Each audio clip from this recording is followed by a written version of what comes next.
Okay, this is another piece of tiger maple here that I'm showing. In the previous video I showed how I put it on the joiner to get that flat surface straight edge before I start to resaw it on my bandsaw. These will be ½ inch thick. This is what I start with for the knife handles. And what I've done was I've wiped it down with water just to see what the grain looks like. It pulls it out pretty good. This is how I test to see how a piece of wood looks before I start to cut it up and choose what at the lumber yard. You can see, a little bit hard to see in the video, most of the time the best figure on tiger maple comes from soft maple. Okay, it does appear in hard maple as well, but the best figure that you can find for tiger maple is soft maple.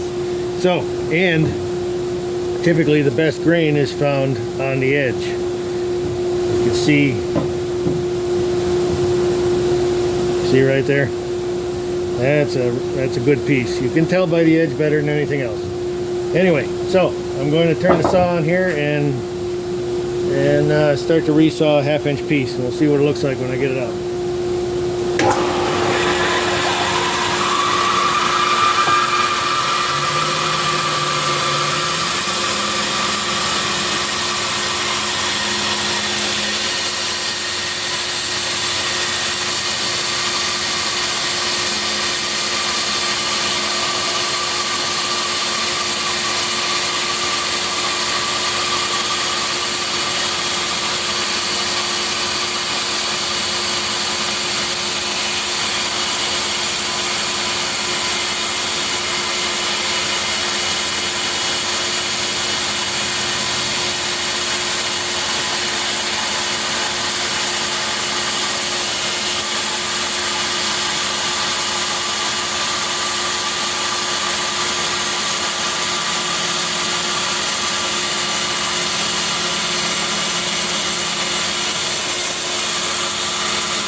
Okay, there's the piece. Now again, you can't see the grain too awful much there because it's the rough sawn edge. But this is what I typically start off with for my knife handles. And you can still see the grain there. So, thanks for watching, everybody. Please like and subscribe if you haven't already. Got a lot more coming. And we'll catch you in the next one. Thanks again.